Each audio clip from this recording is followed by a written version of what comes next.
Asturias, si yo pudiera, si yo supiera cantarte, Asturias verde de montes y negra de minerales.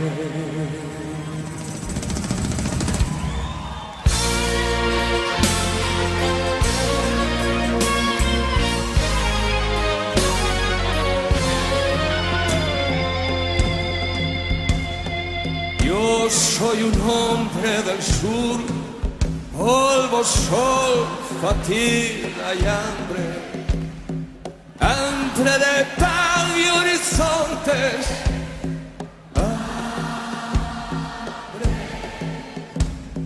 Bajo la piel resecada, ríos sólidos de sangre, y el corazón asfixiado, sin venas para aliviarte, los ojos ciegos, los ojos ciegos de tanto mirarte, sin verte Asturias del alma, hija de mi misma madre.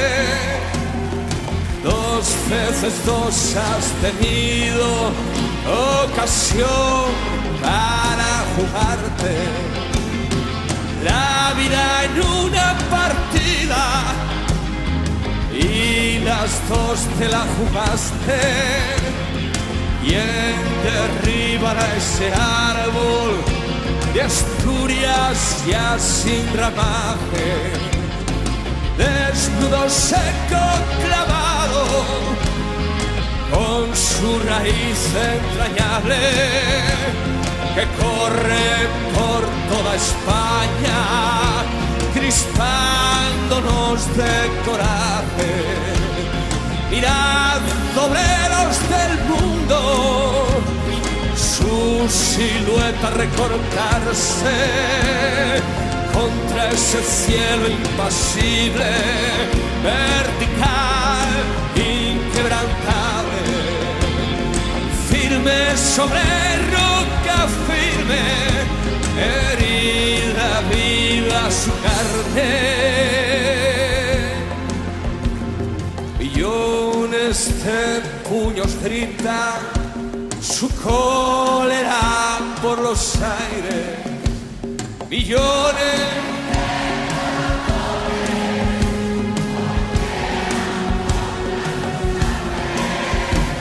Prepara tu salto último, lívida muerte cobarde.